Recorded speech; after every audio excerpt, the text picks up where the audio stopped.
bonjour à tous. Je vais effectivement ouvrir cette partie en duo avec Véronique, que je vais commencer par présenter. Véronique est déléguée générale de l'Association française des trésoriers d'entreprise, qui regroupe environ 1400 adhérents, 1000 étant des financiers d'entreprise et 400 honorables correspondants du monde bancaire, du monde du conseil, etc. etc. Pour ma part, je suis directeur de l'audit et de la trésorerie du groupe Pernod Ricard. Je suis également vice-président de la STE. Nous intervenons donc au nom des entreprises. Donc l'intérêt des entreprises pour la titrisation, ce n'est pas du tout pour les schémas très très compliqués qui vous ont été présentés il y a quelques minutes. Les entreprises, en fait, elles peuvent avoir, je dirais, trois types d'intérêts pour la titrisation. Et là, je vais essentiellement parler de la titrisation de créances commerciales dans un premier temps. Donc, titrisation de créances commerciales, pourquoi ? Pour gérer ses créances et pour gérer son risque de recouvrement. Deuxième intérêt, pour les entreprises, la titrisation, c'est un outil de financement. Et depuis la crise, je l'illustrerai avec le modèle Pernod Ricard, depuis la crise, la diversification des financements est un must, est une priorité absolue pour les entreprises européennes et pour les entreprises françaises. Le troisième intérêt, qui ne s'adresse pas d'ailleurs à toutes les entreprises et qu'on ne met pas forcément toujours en avant, mais on est entre nous, c'est l'intérêt finalement, si la structuration du programme est adaptée, de pouvoir déconsolider ses créances, de pouvoir les sortir de son bilan, et donc finalement de présenter une image un peu plus flatteuse à diverses contreparties,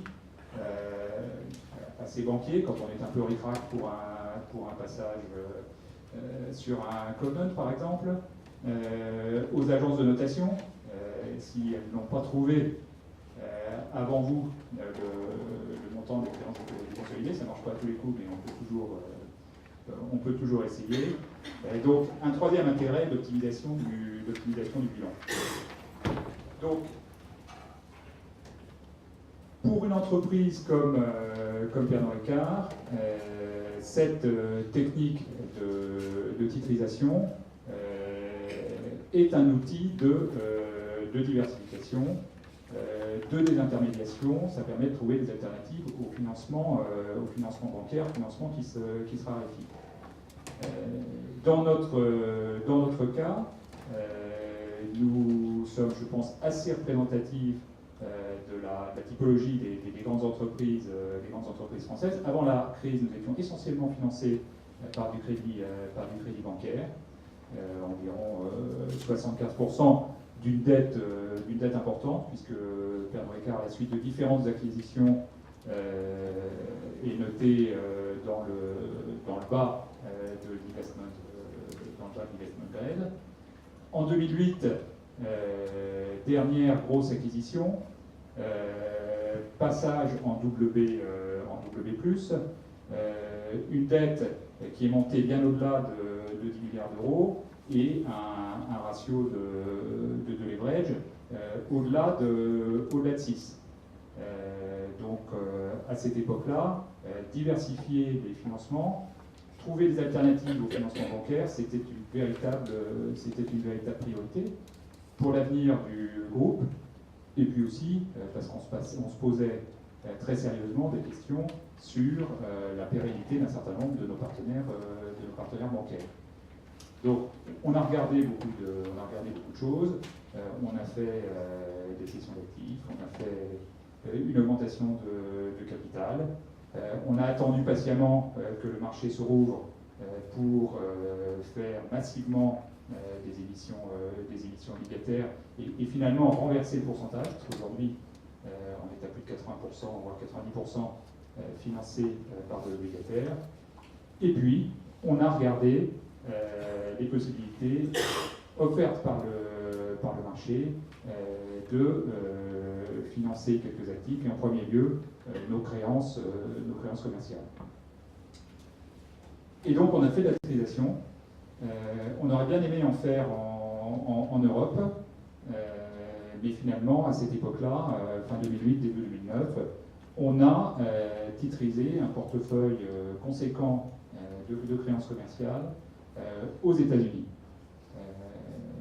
Aux États-Unis, pourquoi? Parce que nous avions un gisement important de créances, c'est notre premier marché, et parce que nous avons trouvé en fait un partenaire bancaire représenté par Jérôme, qui pourra en dire un peu plus, qui nous a permis de structurer un programme autour de son organisation, sa structure, le conduit de titrisation aux US. Donc, nous avons utilisé pour cela l'ossature de nos programmes de factoring, nos programmes d'affacturage européens, en conservant le même mode opératoire à l'intérieur du groupe sur la gestion des créances et la cession régulière à la structure de titrisation, en l'occurrence. Nous avons également finalement utilisé la même technique de rehaussement et d'amélioration du risque de crédit de notre portefeuille via une assurance customisée, une assurance ad hoc pour ce programme, identique à ce qu'on fait pour le factoring de nos créances européennes. Et nous avons donc mis en place un programme qui devait tourner à 150 millions d'euros au démarrage et qui a augmenté depuis, pour nos filiales de façon relativement légère et avec des process pas différents de ce qu'on fait dans le cadre de l'affacturage. Donc, finalement, un programme et une démarche qui a rempli tous les objectifs pour le groupe. Donc, le premier, c'était de trouver des alternatives au financement bancaire. Nous l'avons fait, donc finalement, sans trop peser sur le bilan d'une des premières banques du groupe. Et tout ça, mais je ne rentrerai pas dans le détail et je ne répondrai pas à la question si elle m'est posée, à des conditions financières qui sont tout à fait supportables, qui sont finalement compétitives quand on met tout dedans avec le reste de nos instruments de financement. Et la meilleure preuve, c'est que ce programme qui a été mis en place fin 2008, début 2009, il est toujours en place, il a évolué. Son périmètre a augmenté, son périmètre géographique a augmenté. On couvre aujourd'hui les États-Unis, le UK et l'Irlande. Et les conditions sont au bout du jour, donc il a été renouvelé 2 ou 3 fois, Jérôme. Donc voilà ce que je voulais dire en termes de témoignages, en termes de retour d'expérience. Et maintenant, je vais peut-être passer la parole à Véronique, qui va vous présenter les vues de la FTE sur le sujet, que je partage évidemment totalement. Merci Olivier. Alors juste une petite parenthèse, dans une vie antérieure, j'ai aussi été trésorière et j'ai fait un peu la même chose qu'Olivier. Inversement, j'étais dans un grand groupe américain et nous avons fait un programme de titrisation européen, donc exactement l'inverse, aussi pour des problèmes de diversification et de gestion du risque de contrepartie bancaire. Maintenant, je reprends ma casquette à FTE et je vais vous indiquer quelle est la position qu'a prise la FTE au sujet de la titrisation au courant de l'année dernière. Tout au long de l'année 2014, nous avons travaillé avec plusieurs associations de place, dont le IFR, Paris Europlace, pour aboutir à un rapport qui sur une titrisation au service de la croissance, donc on pourrait dire maintenant au service de la prospérité. Et en octobre 2014, la FTE a donc publié sa position.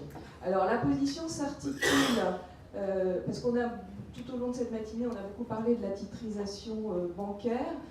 Notre position s'articule d'abord dans un premier temps sur la titrisation des entreprises, mais aussi sur la titrisation bancaire. Donc je crois que les 3 premières slides sont sur la titrisation des créances commerciales et les 3 suivantes sur la titrisation bancaire. Alors, donc, je ne reprends pas le contexte, évidemment, qui oblige les entreprises, les grandes entreprises, à désintermédier leur financement. Donc, la titrisation des créances commerciales est une façon de le faire. Et puis, les plus petites entreprises qui doivent aussi se financer auprès de leurs banques qui sont de plus en plus sous contrainte, d'où la titrisation bancaire pour alléger les bilans des banques et leur permettre de renforcer leur financement aux PME. Alors, devant un constat sur la titrisation des créances commerciales qui est encore finalement très faible, ça représente moins de 5% du total de la titrisation en Europe, puisqu'on a trouvé des chiffres qui sont probablement de 10 milliards de créances commerciales sur un total de plus de 250 milliards de titrisation en Europe. Alors pourquoi cela? Parce que le coût d'une structuration est très élevé. Olivier a parlé, il y a tous les frais juridiques, les frais informatiques de transmission des quittances, les frais de reporting, et surtout, je dirais, la structuration juridique est longue et coûteuse. Désolée, monsieur Gilles, mais c'est un fait. Alors, autre obstacle aussi, c'est que, et Olivier en a parlé, c'est qu'on fait souvent ça dans un objectif de déconsolidation ou déconsolidation qui est très difficile à obtenir. Et là, on peut parler de l'IFRS 10 et l'IAS 39, avec un certain nombre de critères qui vous disent si vous pouvez déconsolider les créances cédées sur des critères de transmission des risques et des avantages. D'où peu d'amélioration en termes de coût de crédit, à cause des frais de structuration et de la non-amélioration du bilan. Et il existe aussi des solutions plus simples à mettre en place et moins coûteuses, qui sont par exemple le factoring. Alors, en ce qui concerne donc la titrisation des entreprises, la FTE a 2 volets de suggestions. Une première à plus long terme, parce qu'on a beaucoup parlé du cadre de la titrisation, mais on a moins parlé du cadre européen de la gestion des sous-jacents. Et la FTE appelle de ses voeux une harmonisation des cadres juridiques de la cession de créances, mais aussi une harmonisation européenne des recours en cas de défaut. On peut observer, quand on met en place ce type de structure, de programme de titrisation, que finalement on est obligé de faire un contrat par pays, tellement les contextes juridiques sont différents. Donc, deuxième point sur une harmonisation européenne, donc, qui accompagne cette standardisation. Cette standardisation pourrait aider à mettre en place des plateformes électroniques ouvertes, comme il en existe aux États-Unis. On avait travaillé donc sur ce dossier avec la trésorière de Sanofi qui nous a expliqué comment elle utilisait les plateformes existantes aux États-Unis. Alors, à court terme, aussi quelques suggestions plus simples à mettre en œuvre. La FTE demande une plus grande transparence dans la formation des prix par les intermédiaires. On isole bien, évidemment, le coût de l'argent, du coût du risque de crédit porté par l'entreprise, mais surtout les créances qu'elle va céder, le coût du servicing, et puis tous les frais juridiques et administratifs de mise en place, mais aussi au fil de la vie du programme.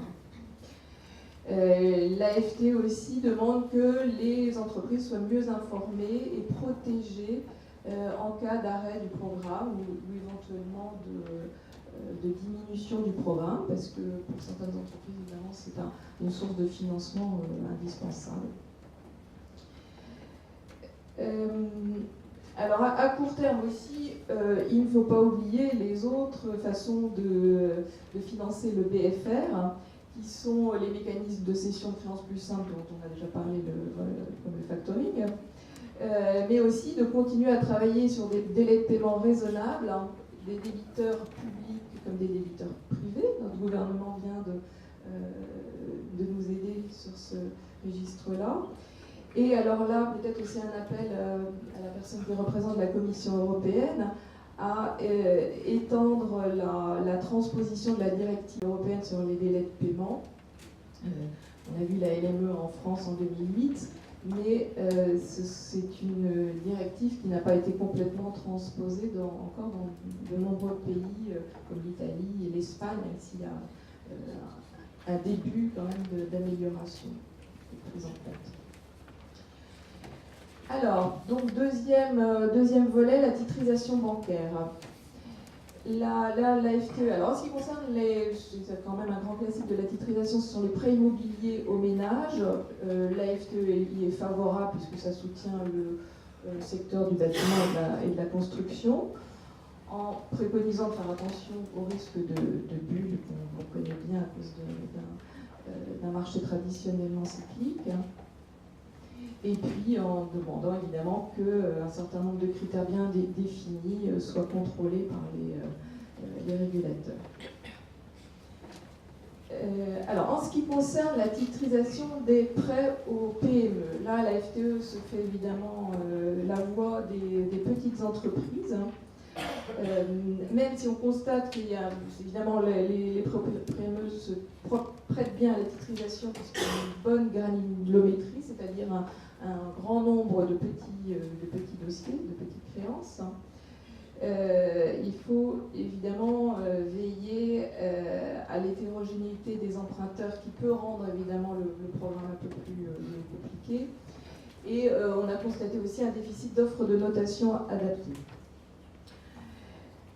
Alors là où la FTE demande vraiment qu'on veille aux intérêts des entreprises, en ce qui concerne le coût.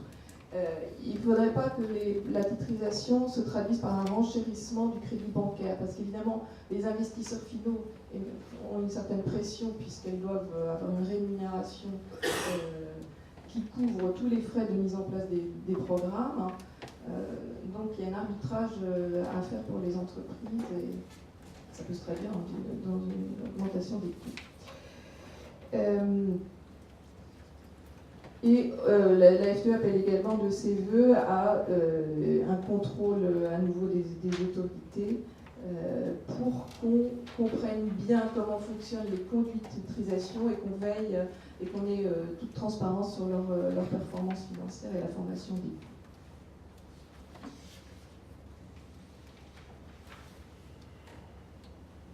Alors, autre chose importante,